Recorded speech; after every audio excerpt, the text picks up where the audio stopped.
मेरे प्यारे दोस्तों, एकदम आप लोग प्रॉमिस किए कि आप एक क्वेश्चन वर्ग को घोर के पी जाएंगे। दोस्तों क्वेश्चन आपके एग्जाम के लिए बहुत ज़्यादा इंपॉर्टेंट सारे प्रीवियस ईयर पेपर हैं, जो बहुत ज़्यादा रिपीटेड क्वेश्चन है वही आप लोगों के पास हम लाए हैं। फर्स्ट वाला क्वेश्चन देखिए भाई, और फर्स्ट वाला क्वेश्चन साथ ही ऑक्टेट्स के न्यूलैंड नियम के अनुसार कौन सा तत्व है जो कि गुणों में कोबाल्ट और निकल यानी कि Ni जैसा है, इन तत्वों से बहुत दूर रखा गया। तो इन तत्वों से दोस्तों आयरन को यानी कि लोहे को सबसे दूर रखा गया। इसका सिंबल Fe होता है। प्रकाश संश्लेषण की प्रक्रिया में पौधे किस ऊर्जा का प्रयोग करते हैं? तो प्रकाश संश्लेषण यानी फोटोसिंथेसिस की प्रक्रिया होती है, प्रोसेस होती है, उसमें जो पौधे होते हैं सौर ऊर्जा का प्रयोग करते हैं पौधे, ठीक है, सोलर एनर्जी का प्रयोग करते हैं यानी कि सनलाइट लेते हैं, ठीक है। अगला क्वेश्चन आपका, निरंतर गुरुत्वाकर्षण का चिन्ह क्या है? दोस्तों जी है, इसका सिंबल है जी, यानी ग्रेविटेशनल कांस्टेंट का जी होता है, जी होता है, और इसका मान होता है 6.67 × 10⁻11 न्यूटन मीटर पर केजी स्क्वायर इसका होता है वैल्यू। आर यानी का दोस्तों फुल फॉर्म है राइबो न्यूक्लिक एसिड, ठीक है। और हाइड्रोजनीकरण वनस्पति तेल किस अभिक्रिया का उदाहरण है? यानी कि हाइड्रोनेशन, वेजिटेशन ऑयल, ये आपका बेसिकली अतिरिक्त अभिक्रिया का एग्जाम्पल है, ठीक है। अगले क्वेश्चन चलते हैं। अगला क्वेश्चन आपका ये रहा, पानी में घुलने पर निम्न में से कौन सा क्षार कम OH आयन देता है? तो कम OH आयन साथियों ऑप्शन के अनुसार NH4OH देता है। और लाला लाजपत राय भारतीय नेता को लोकप्रिय रूप से पंजाब केसरी के नाम से जाना जाता है। इन्हें पंजाब केसरी के नाम से हम लाला लाजपत राय को जानते हैं, ठीक है। अगला क्वेश्चन है, न्यूलैंड के अष्टक नियम के अनुसार लोहे जो गुणों में और स्लेज जैसा दिखता है, इन तत्वों से बहुत दूर रखा गया। दोस्तों ये क्वेश्चन रिपीट है। न्यूलैंड के अष्टक नियम के अनुसार दोस्तों लोहा जो गुणों में कोबाल्ट और निकल जैसा दिखता है, इन तत्वों से लोहे को दूर रखा गया, यानी कि Fe को दूर रखा गया। अभी मैंने आपको बताया कि हमने इस प्रकार से चीज़ें घुमा फिरा के पूछता है क्वेश्चन। न्यूट्रॉन को छोड़कर सभी परमाणुओं में आपके हाइड्रोजन यानी कि H मौजूद होते हैं। सूरज की रोशनी की उपस्थिति में किसको अधिक तीव्र अभिक्रिया में हाइड्रोकार्बन में मिलाता है? तो आपका Cl2 बेसिकली मिलाता नहीं, क्लोरीन मिलाता है, ठीक है। अगला क्वेश्चन आपका HIV का फुल फॉर्म क्या है? वेरी मोस्ट इंपॉर्टेंट क्वेश्चन दोस्तों आपके एग्जाम के लिए है। तो HIV का फुल फॉर्म होता है human, H for human, I for immuno deficiency और V for virus. Human immuno deficiency virus इसका फुल फॉर्म होता है HIV का। किसके कारण आकाश में तारा टिमटिमाता है? तो दोस्तों हम बेसिकली वायुमंडलीय द्वारा जो प्रकाश का अपवर्तन किया दोस्तों, जो आकाश में तारा टिमटिमाता दिखता है यानी कि स्पार्कलिंग ऑफ स्टार्स, बेसिकली वायुमंडल द्वारा प्रकाश के अपवर्तन के कारण ऐसा होता है, यानी कि स्कैटरिंग ऑफ लाइट के कारण ऐसा होता है। दूध के घनत्व को निर्धारित करने के लिए किस उपकरण का उपयोग करते हैं? तो हम लोग इसके लिए लैक्टोमीटर का प्रयोग करते हैं। दूध का जो दूध वाले होते हैं साथियों, जो आपने देखा होगा डेयरी में एक मतलब डेयरी वाले जो होते हैं वो एक अपने पास इंस्ट्रूमेंट रखते हैं, वाइट कलर का होता है, वो लैक्टोमीटर होते हैं। इससे पता लगाते भाई आके जो दूध वाले हैं इन्होंने कितना पानी मिलाया है, कितना प्योर दूध है। लैक्टोमीटर दोस्तों आपकी दूध की डेंसिटी को पता लगाने के लिए हम लोग लैक्टोमीटर का प्रयोग करते हैं, ठीक है। तो डेयरी वाले लोग लैक्टोमीटर का प्रयोग करते हैं, इससे वो पता लगाते हैं कि भाई जो दूध आ रहा है हमारे पास उसमें कितना प्योर है, कितना इम्प्योर है, यानी कितना पानी मिलाया गया है, ठीक है। ऑटोमोबाइल्स में यात्रा की दूरी को मापने के लिए हम लोग ओडोमीटर का प्रयोग करते हैं। अल्फ्रांसो एक आम फल की एक किस्म है, ठीक है। कौन सा जानवरों के नेत्र बहुत ही साधारण होते हैं? कौन सा जानवरों के नेत्र बहुत ही साधारण होते हैं जिसमें रोशनी को पहचानने वाली केवल नेत्र बिंदु होती है? तो प्लेनेरा में ऐसा होता है, ठीक है। अगला क्वेश्चन है आपका साथियों, उत्तर किस दर्पण को एक अपसाइड दर्पण भी कहते हैं? वेरी मोस्ट इंपॉर्टेंट क्वेश्चन आपके एग्जाम के पॉइंट ऑफ व्यू से है दोस्तों। उत्तर दर्पण को हम लोग अपसारी दर्पण भी कहते हैं। और जल में सल्फ्यूरिक अम्ल घोलना क्या है? तो एक अति ऊष्माक्षेपी है इसका बेसिकली एग्जाम्पल। जब जल में सल्फ्यूरिक एसिड घुल जाता है तो उसको हम लोग अति ऊष्माक्षेपी बोलते हैं। गुरुत्वीय त्वरण यानी कि स्मॉल जी यानी ग्रेविटेशनल एक्सीलरेशन किस पर निर्भर नहीं करता? तो आपका गिरने वाली वस्तु के द्रव्यमान पर यानी कि m पर निर्भर नहीं करता है, आपका जो स्मॉल जी होता है। कैबिलियर स्मिथ ने जीवों को कितने जगत में वर्गीकृत किया? तो इन्होंने 6 जीवों को 6 भागों में बांटा है कैबिलियर स्मिथ ने। बंदूक से चली, बंदूक नहीं बंदूक चाहिए, टाइपिस्ट गलती कर देते हैं भाई, क्या किया जाए यार, गलती कर देते हैं, है ना। बंदूक से चली गोली लक्ष्य के भीतर गहराई से चली जाती है क्योंकि इसमें आपकी गतिज ऊर्जा होती है, गतिज ऊर्जा नहीं काइनेटिक एनर्जी होती है, जिसका फॉर्मूला साथियों 12 mv² होता है। इस प्रकार के न्यूमेरिकल भी आपके एग्जाम में बनते हैं। आपको काइनेटिक एनर्जी बतानी होती है, डायरेक्टली पूछ लेता है एग्जामिनर, एम की वैल्यू देगा, भी की वैल्यू देगा, वेलोसिटी की वैल्यू देगा और आपको निकालना हो काइनेटिक एनर्जी की वैल्यू क्या होगी, ये निकालना होता है। अधिक सांद्रित H2SO यानी सल्फ्यूरिक एसिड के साथ 443 केल्विन पर इथेनॉल गर्म करने पर इथेनॉल के निर्जलीकरण में आपका एथीन प्राप्त होता है। कार्बन के किस अपरूप की संरचना भूगर्भीय ग्लोब के समान होती है? तो फ्लोरीन की संरचना भूगर्भीय ग्लोब के समान होती है, फुटबॉल के आकार का होता है फ्लोरीन। ठीक है, अगला क्वेश्चन आती है आपका, एक फूल के परागकोश से वर्टिकाग्र तक परागकणों के स्थानांतरण को हम लोग परागण कहते हैं। और जाइलम ऊतक पादप में पानी और खनिज के परिवहन का कार्य करता है। कैल्शियम का परमाणु द्रव्यमान दोस्तों, बेसिक कैल्शियम का परमाणु संख्या की बात करें तो इसकी परमाणु संख्या 20 होती है। कैल्शियम इसका सिंबल Ca होता है। इसका दोस्तों Ca 20 यानी कि एटॉमिक नंबर 20 होता है। इसका एटॉमिक मास यानी कि परमाणु द्रव्यमान आपका 40 होता है। ठीक है, याद रखिएगा साथियों आप लोग। ठीक है, और कौन सा नियम विद्युत धारा के ऊष्मीय प्रभाव से संबंधित है? तो वो जूल का नियम है। ठीक है, कौन सा तत्व समूह 17 का कम अभिक्रियाशील मूल तत्व है? तो आयोडीन है, जिसको हम I2 से डिनोट करते हैं। ठीक है, I से डिनोट करते हैं। और जीवाश्म काल निर्धारण जीवाश्म काल निर्धारण का एक तरीका जीवाश्म सामग्री में एक ही तत्व के विभिन्न किसके अनुपात का पता लगाते तो ये समस्थानिकों का पता लगाते हैं। ठीक है, चलिए अगला क्वेश्चन है आपका साथियों। अगला क्वेश्चन है, कौन सा ऊर्जा आखिर इनमें से कौन सी ऊर्जा जो किसी वस्तु की ऊंचाई के साथ बदलती है? दोस्तों स्थितिज ऊर्जा किसी भी जब ऊंचाई पर जाते हैं स्थितिज ऊर्जा यानी पोटेंशियल एनर्जी आपकी चेंज होती है, जिसका फॉर्मूला साथियों mgh होता है। दूरदर्शी दोष से पीड़ित किसी व्यक्ति के नेत्र में वस्तु का प्रतिबिंब आपका रेटिना के पीछे बनता है। आवर्त सारणी का आविष्कार डिमिट्री मेंडलीफ ने किया था। मॉडर्न पीरियड टेबल का जो आविष्कार है डिमिट्री मेंडलीफ ने किया था। और अगले क्वेश्चन में चलते हैं। फिर उसका दोस्तों मॉडर्न पीरियड टेबल आई। खैर अगला क्वेश्चन है, किस आवर्त सारणी के अनुसार आवर्त सारणी में तत्वों को उनकी परमाणु संख्या के बढ़ते क्रम के अनुसार व्यवस्थित किया जाता है? तो आधुनिक आवर्त सारणी में ऐसा होता है, मॉडर्न पीरियड टेबल में ऐसा होता है।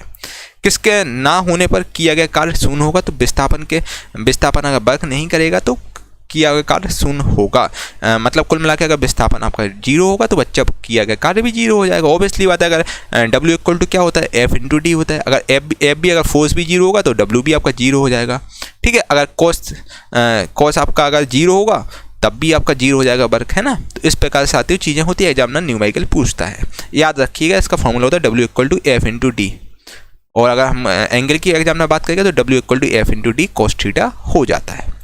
ठीक है, प्लास्टर ऑफ पेरिस का रासायनिक सूत्र होता है कैल्शियम सल्फेट हेमीहाइड्रेट। जो प्लास्टर ऑफ पेरिस का रासायनिक सूत्र है इसको हम बोलते हैं बेसिकली प्लास्टर यानी कि POP को बोलते हैं। जो मूर्तियाँ वगैरह होती हैं वो आपकी POP की बनी होती हैं, जिसका जो रासायनिक सूत्र होता है इसका CSO.12H2O इसका बेसिकली सूत्र होता है। इसका नाम है कैल्शियम सल्फेट हेमीहाइड्रेट। याद रखिए, बहुत इंपॉर्टेंट क्वेश्चन आपके एग्जाम के पॉइंट ऑफ व्यू से रहेगा। एक निश्चित दिशा में बढ़ रही वस्तु की गति को वैज्ञानिक शब्दावली में किस पद के रूप में जाना जाता है? तो इसको हम लोग वेग के रूप में जानते हैं, कि वेलोसिटी के रूप में जानते हैं। इलेक्ट्रिक सर्किट में धारा नियंत्रक का प्रयोग प्रायः किसको परिवर्तित करने के लिए किया जाता है? तो प्रतिरोध को परिवर्तित करने के लिए हम लोग इसका प्रयोग करते हैं। इलेक्ट्रिक बल्ब में भरने हेतु हम लोग आर्गन और नाइट्रोजन का प्रयोग करते हैं। आर्गन जो इलेक्ट्रिक बल्ब होता है बच्चा, जो आपका बल्ब होता था हेलोजन बल्ब, जो बल्ब होते थे इलेक्ट्रिक बल्ब, उसमें दोस्तों आर्गन और आपकी नाइट्रोजन भरी होती है। ठीक है, अगला क्वेश्चन है, किसी प्रतिरोध के माध्यम से प्रवाहित होने वाली धारा इसके प्रतिरोध के व्युत्क्रमानुपाती होती है।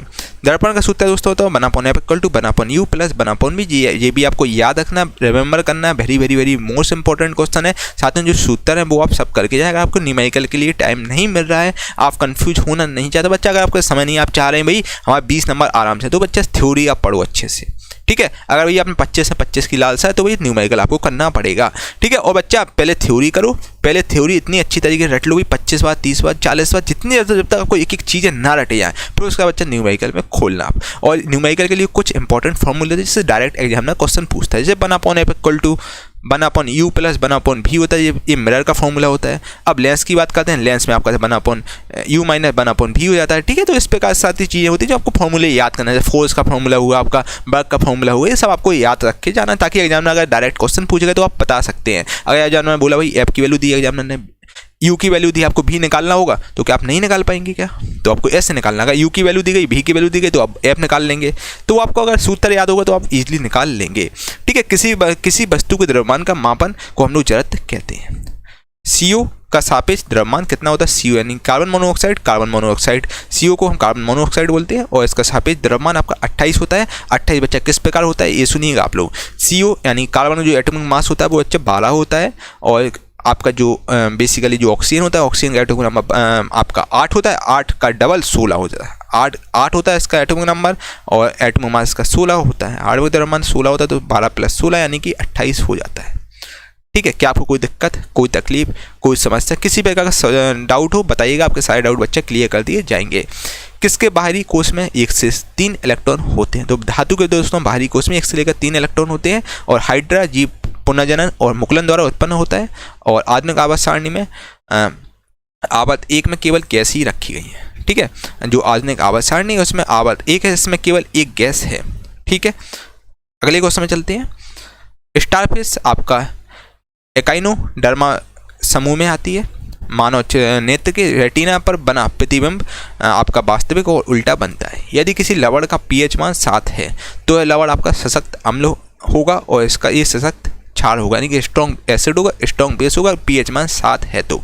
और अगर जब pH मान दोस्तों 7 है तो विलयन उदासीन होता है, और pH का मान 0 से लेकर 14 के बीच होते हैं। ठीक है, ऊर्जा ना तो उत्पन्न किया जा सकती है और ना ही नष्ट की जा सकती है, लेकिन इसे एक से दूसरे में परिवर्तित किया जा सकता है। इससे हम लोग दोस्तों ऊर्जा संरक्षण का नियम बोलते हैं।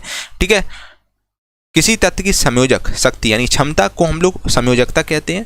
त्वरण का SI मात्रक आपका मीटर/सेकंड स्क्वायर होता है। ठीक है, त्वरण यानी कि एक्सीलरेशन का जो SI मात्रक मीटर/सेकंड स्क्वायर होता है। ऑटोमोबाइल का ओडोमीटर, आपका दूरी को मापने के लिए ओडोमीटर का प्रयोग करते हैं हम ऑटोमोबाइल इंडस्ट्री में। और पीतल की घटक आपका तांबा और जस्टा है। और प्लाज्मोडियम बहुविखंडन प्रदर्शित करता है। प्रोपीन आपका एक डबल बॉन्ड वाला यौगिक होता है। प्रोपीन में डबल बॉन्ड होता है साथियों। अगला क्वेश्चन है, आयनिक यौगिक की गलनांक, मेल्टिंग और बॉइलिंग पॉइंट क्या होते हैं? तो इसके उच्च होते हैं। विद्युत परिपथ में किसकी गति से विद्युत धारा बनती है? तो इलेक्ट्रॉनिक गति से दोस्तों विद्युत धारा बनती है। अमोनिया NH3 में नाइट्रोजन और हाइड्रोजन के द्रव्यमान अनुपात 14:3 होता है। ठीक है, N2 और H2 का आपका जो अनुपात होता है वो 14:3 होता है। अगला क्वेश्चन है, अत्यधिक अम्लीय मिश्रण का pH मान आपका 0 होगा। यदि एक लवण pH मान, एक कोई लवण है जिसका pH मान बच्चा 12 है, तो यह लवण आपका दुर्बल अम्ल होगा और प्रबल क्षार होगा। थ्रस्ट, ठीक है, किसी का pH मान 12 है तो उस केस में हम बोलेंगे दुर्बल अम्ल होगा ये, और pH और प्रबल क्षार होगा इसका। ठीक है, और अगला क्वेश्चन है, थ्रस्ट प्रति इकाई क्षेत्र को हम लोग दाब कहते हैं। ठीक है, किसी वर्ग के जानवरों की त्वचा शुष्क और ग्रंथि विहीन होती है। तो सरीसृप जो वर्ग के जो जानवर होते हैं उनकी त्वचा शुष्क होती है और ग्रंथि विहीन होती है। आधुनिक आवर्त सारणी में दोस्तों आवर्त 1 में धातुओं को शामिल नहीं किया गया है।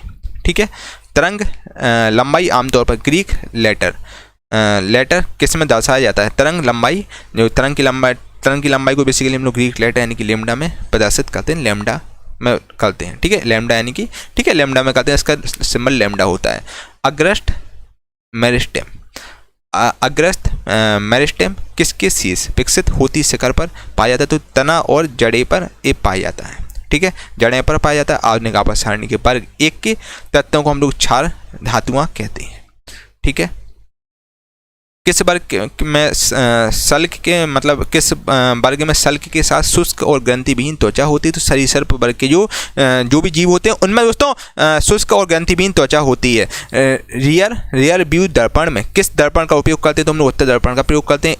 एथेनोइक एसिड का सामान्य सूत्र दोस्तों होता है एसिटिक एसिड। एसिटिक एसिड का बच्चा CH3COH होता है, इसको हम एथेनोइक एसिड बोलते हैं। ठीक है, CH3COH जिसका फॉर्मूला होता है जो कि मैंने आपको बता दिया है। ब्रह्मांड में प्रत्येक वस्तु एक अन्य वस्तु को एक बल के साथ आकर्षित, जो उनके मध्य दूरी के विपरीत अनुपातिक होती है। द्रव्यमान और त्वरण के गुणनफल को दोस्तों हम बल कहते हैं। बल F = m × a होता है। ठीक है, द्रव्यमान × त्वरण। ठीक है, यदि किसी लवण का pH मान 0 है तो वह लवण आपका सशक्त एसिड होगा और कमजोर इसका बेस होगा।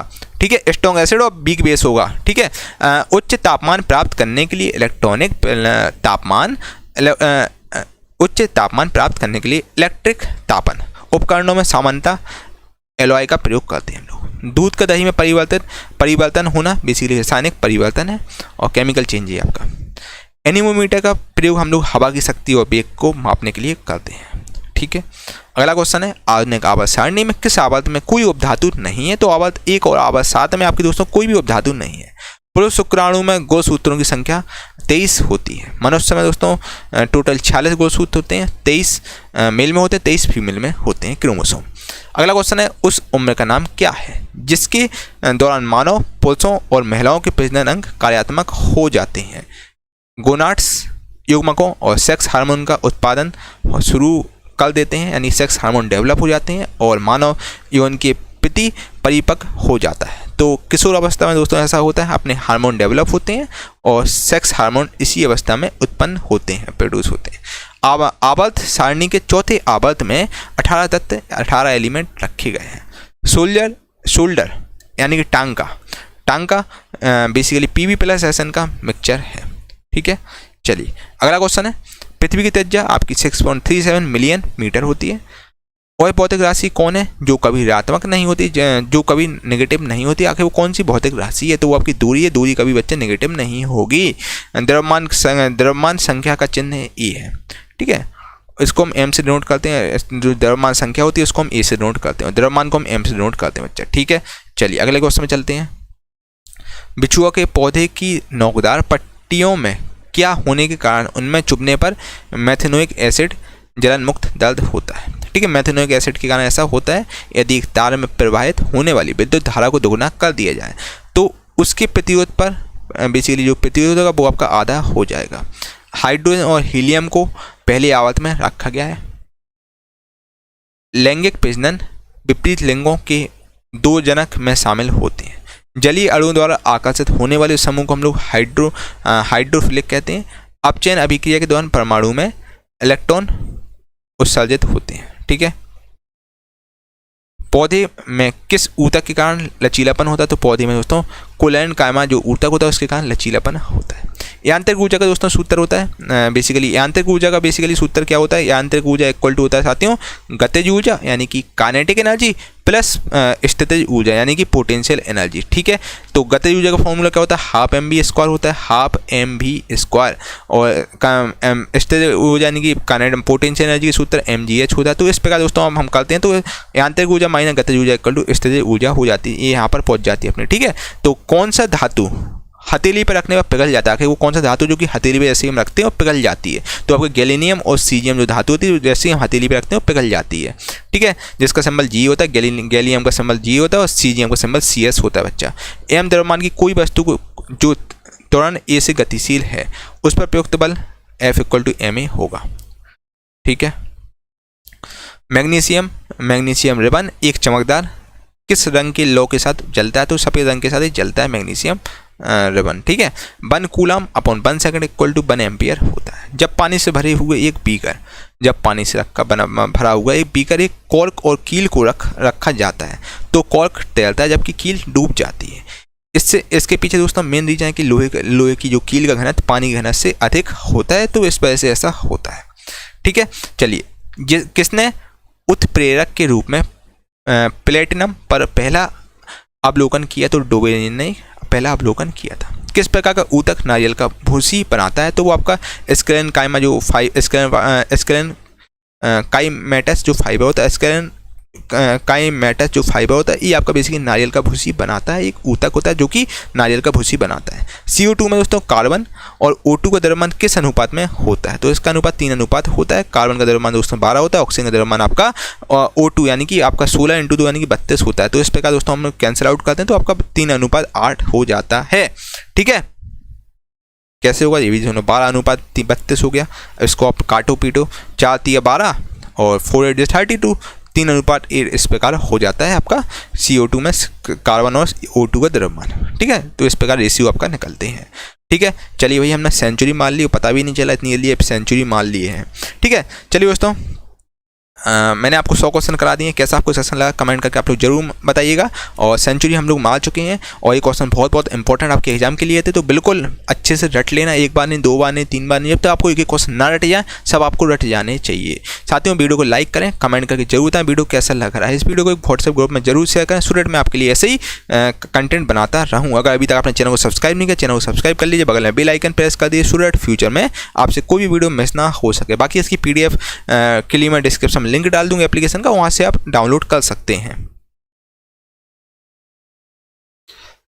मेरे प्यारे दोस्तों, आज मैं आप लोगों के लिए लाया हूँ बहुत ही शानदार ई बुक, जो कि है विज्ञान चालीसा करके। साथियों विज्ञान चालीसा जो कि बहुत ही ज़्यादा शानदार ई बुक है, जो कि लॉन्च होते ही तहलका इसने मचा दिया है। दोस्तों इसको बेस्ट सेलर का टाइटल मिला हुआ है और जो कि आप अपडेटेड एडिशन में आपको मिलेगी, ठीक है। और दोस्तों बाइलिंगुअल फॉर्मेट में आपको ई बुक है और जो कि आपको हिंदी इंग्लिश दोनों में मिलेगी, ठीक है। और इसके अलावा साथियों विज्ञान चालीसा की अगर हम बात करें तो टोटल इसमें 135 पेज हैं। 135 पेज की ई बुक है जो कि वन लाइनर फॉर्मेट में आपको दी जा रही है, जिसमें चैप्टर वाइज साथियों इसमें आपको one liner chapter wise selected question मिलेंगे, जो कि चैप्टर वाइज मिलेंगे। फिजिक्स, केमिस्ट्री, बायो, मतलब स्टार्टिंग से आपको बिल्कुल डिटेल में करवाए जाएंगे, मतलब चैप्टर वाइज आपको मिलेंगे, एक एक चैप्टर करके आपको पूरा ई बुक मिलेगा, जो कि वन लाइनर फॉर्मेट में साथियों ये आपकी विज्ञान चालीसा है। और परीक्षा दोस्तों 100% क्वेश्चन पूछेंगे, बस आपको 5000 क्वेश्चन रट लेना है बच्चा। इससे बार आपका एग्जाम में एक भी क्वेश्चन नहीं जाएगा बच्चा। पूरा साइंस में रख दिया, जो 10 साल से लगातार क्वेश्चन रिपीट हो रहे हैं, जो बार बार बच्चा रिपीट हो रहे हैं, बस वही क्वेश्चन इसमें रखे गए, जो कि चैप्टर वाइज है, जो कि दोस्तों आपके लिए वन ऑफ द बेस्ट रहेगा। इसके अलावा दोस्तों मैं आपको इसके बारे में बताना चाहता हूँ विज्ञान चालीसा के बारे में। दोस्तों देखिए, जैसे आप रोज सुबह हनुमान चालीसा पढ़ते हैं, मोस्टली बच्चे पढ़ते हैं हनुमान चालीसा, दुर्गा चालीसा, सरस्वती चालीसा, कोई भी आप चालीसा पढ़ते हो, तो दोस्तों क्या होता है जब आप स्टार्टिंग में आप पढ़ते हैं तो आपको चीज़ें नहीं रटती हैं, चालीसा नहीं रटती, फिर धीरे धीरे करके 15-20 दिन बाद आप देखते हैं कि आपको रट जाती है, मौके की चालीसा रट जाती है। उसी प्रकार दोस्तों आपको विज्ञान चालीसा रटना है बच्चा। मैं ये मानने चल रहा हूँ आप बिल्कुल जीरो आपका लेवल है, आपका बिल्कुल भी लेवल नहीं है, अभी आपने तैयारी स्टार्ट की है बच्चा। पहली बार में आप रटने की बच्चा कोशिश करो, क्योंकि वन लाइनर फॉर्मेट चीज़ें वन लाइनर में रटने की आसानी होती है बच्चा। पहली बार पढ़ो, दूसरी बार पढ़ो, मतलब सुबह शाम और रात को सोते समय बच्चा आपको बस इतना समय देना है बच्चा। इतना पढ़ के आओ, आधा घंटे भी आप पढ़ रहे हैं तो बच्चा आराम से आप कल ले जाओगे। आपको लगातार 21 दिन तक ये करना है विज्ञान चालीसा, आपको आप शुरू से लेकर एंड तक पढ़ना है बच्चा। यकीन मानिए आपको एक एक क्वेश्चन को रट जाएंगे, 21-22वें दिन आपको एक एक क्वेश्चन रट जाएंगे बच्चा। जब तक रटते हो तो आपको, जब तक आपको एक एक क्वेश्चन ना रट जाए बच्चा, यकीन मानो इससे बार एक क्वेश्चन भी नहीं जाएगा। इसमें सुपर सिलेक्टेड क्वेश्चन रखेंगे, सुपर सिलेक्टेड बच्चा, जो 10 साल से लगातार क्वेश्चन पूछे हैं बस वही रखेगा, और साथ में न्यूमेरिकल भी रखे गए भाई, न्यूमेरिकल भी रखेगा वन लाइनर फॉर्मेट में, और जो बहुत इंपॉर्टेंट न्यूमेरिकल है वही रखे गए हैं। इसके अलावा साथियों देखिए, न्यूमेरिकल में आपको ज़्यादा भटकने की जरूरत नहीं है। न्यूमेरिकल 2 से 3 क्वेश्चन आते हैं, है ना, जो भी डायरेक्टली एग्जामिनर पूछता है ना। तो बच्चा आपको थ्योरी पर ज़्यादा फोकस करना, थ्योरी तो है ही, इसमें आपका न्यूमेरिकल भी है जो कि आप देख लीजिएगा। साथियों जो कि वन ऑफ द बेस्ट रहेगा 40 आपके लिए, आपको विज्ञान 40 बिल्कुल रट जानी चाहिए, एक क्वेश्चन बिल्कुल रट लीजिए दोस्तों। अब आप बच्चा बिल्कुल समय नहीं है आपको भटकने का, बिल्कुल भी समय नहीं है बच्चा। अगर आप भटक गए तो बच्चा जिंदगी का भटकते रह जाओगे बच्चा। अभी जो मौका है आपके लिए रेलवे ग्रुप डी में नौकरी पाने का, ये सबसे बड़ा मौका है बच्चा। इस बार 2024 में चुनाव सरकार बहुत ज़्यादा इस समय एक्शन में है, ठीक है। तो बच्चे 2024 से पहले आपकी रेलवे ग्रुप डी की नियुक्ति 100% क्लियर हो जाएगी। जिन बच्चों ने ग्रुप डी का फॉर्म डाला है बच्चा बिल्कुल लग जाओ अच्छे, 30 से 40 दिन बचे हैं, बस ये मौका मत गवाना, ठीक है। और विज्ञान चालीसा जरूर लीजिए। आप देखिए, आपको मजा ना आए तो बच्चा बोलना, आपको मजा आ जाएगा एकदम, है ना। आपका एक अपने आप में कॉन्फिडेंस बढ़ जाएगा बच्चा। आपको कोई क्वेश्चन रटना है बच्चे, अब सुनिए बात, अब आपको बच्चा एक्सप्रेशन के चक्कर में बिल्कुल ज़्यादा नहीं बदना है, क्योंकि अपना पीक टाइम चल रहा है बच्चा। अब 3 साल से आप लोग क्या कर रहे हैं, 3 साल में ये एक्सप्रेशन देख रहे हैं काफ़ी है। अब बच्चा समय है, अब आपको रिवीजन करना है, आपको बार बार रिवीजन करना। जब तक रिवीजन करते हो तो आपको चीज़ें ना रट जाएँ बच्चा, ये तैयारी का बेस्ट तरीका होता है, ठीक है बच्चा। ऐसे यूट्यूब चैनल पर बिल्कुल भी ना भटकें जो एक क्वेश्चन को 20-25 मिनट में कराते बच्चे। समय आपके पास बहुत सिलेक्टेड है, ठीक है। उस सिलेक्टेड समय में आपको अब लिमिटेड रिसोर्स रखने होंगे, ठीक है। तो बच्चा विज्ञान चालीसा आप जरूर ले लीजिए, एक बार ट्रस्ट करके आप विज्ञान चालीसा लीजिएगा। यकीन मानिए बच्चा, आप सबसे पहले थैंक यू मुझे ही बोलेंगे। आप विज्ञान चालीसा पढ़ लेंगे तो आप कोई भी मॉक टेस्ट देंगे ना तो 20+ आप स्कोर करेंगे बच्चा। हम लोग ट्रस्टेड प्लेटफॉर्म है। इससे पहले मुझे काफ़ी एक्सपीरियंस हो गया, 7 से 8 साल का टीचिंग का अनुभव है, तो हम आपको चीज़ें अच्छी देते हैं। और गूगल प्लस प्लेटफॉर्म में लगभग 60,000 लोग जुड़े हैं, तो बच्चा हम आपको चीज़ें गलत नहीं देंगे। तो बच्चा आप एक बार लेके देखिएगा, आपको मज़ा आ जाएगा। इसके अलावा साथियों, ये जो 40 है केवल ऑफर पीरियड में मिल रही है, जो कि आपको 199 रुपये में दी जा रही है। 199 रुपये में दी जा रही है, जो कि ऑफर सीमित समय के लिए उपलब्ध है। और दोस्तों, हम लोगों ने टीम ने सोचा है कि 40 कुछ ही लोगों के लिए लॉन्च करेंगे। बच्चा देखिए, हम लोगों का जब टारगेट कंप्लीट हो जाएगा गूगल प्लस टीम का, तो ये 40 फिर आपको नहीं मिलेगी, तो आप 40 ले सकते हैं, जो कि 199 रुपये की नाममात्र शुल्क में दी जा रही है। और दोस्तों 100% गारंटी है, विज्ञान की सारी प्रश्न आपके यहीं से आएंगे, ठीक है। और मेरे द्वारा ये 40 लॉन्च की गई है, और मेरा व्हाट्सएप नंबर है 8851 वाला नंबर है, इस पर आप संपर्क कर सकते हैं। कोई भी डिटेल है, कोई भी आपको समस्या, इस नंबर पर संपर्क कर सकते हैं, आपके साइड आउट क्लियर कर दिए जाएंगे बच्चा। और जो बच्चे बोलते हैं सर फ्री में आप कंटेंट दीजिए, बच्चा मैं आपको मोस्टली कंटेंट फ्री में देता हूँ, कुछ हम लोग चार्ज लेते हैं। देखिए बैकएंड में टीम काम करती है यार, जो सिस्टम पर आप देख रहे हैं, सिस्टम को चलाने की लाइट का खर्च, लाइट लगती है, लाइट के लिए बिजली का खर्चा वो लगता है बच्चा, ठीक है। इसके अलावा साथियों टाइप की है, टाइपिस्ट लगे हुए हैं, और साथियों पीपीटी टाइपिस्ट हैं। और इसके अलावा साथियों जो आपके सॉफ्टवेयर इंजीनियर से जब जाके आपको ऐप स्मूथली तरीके से ऐप पर चीज़ें चलती हैं, तो बच्चे बैकएंड में बहुत सारी टीम काम करती है। और जो हम लोगों को रूम का रेंट भी तो देना पड़ता है भाई, है ना। तो बच्चा बहुत सारी चीज़ें होती है, जब जाके आपसे केवल मिनिमम शुल्क आपसे लिया जाता है, ताकि हम लोग केवल सर्वर का चार्ज उठा सकें,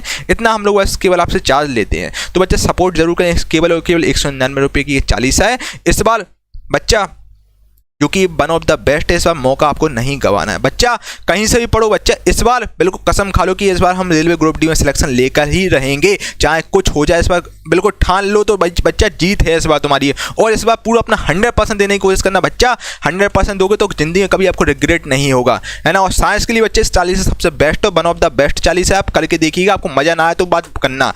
और इसके अलावा बच्चा इस बार कसम खाइएगा कि यार कुछ हो जाए, मुझे सिलेक्शन लेना है। इस बार मेरे घर में खुशी मनेगी, पड़ोसी घर में मातम मनेगा। तो बच्चा इस बार हर हाल में आपको सिलेक्शन लेना है बच्चा, इससे बड़ी वैकेंसी कभी नहीं आएगी। ये आपके लिए इस समय स्वर्ण काल है एक हिसाब से। तो डिस्क्रिप्शन में लिंक डाल दूंगा गूगल प्लस ऑफिशियल एप्लीकेशन, जो कि नई एप्लीकेशन है, वहाँ पर आपको 40 मिल जाएगी। इसके सैंपल वगैरह भी आपको मिल जाएंगे एप्लीकेशन पर, जो कि आप देख लीजिएगा, ठीक है भाई।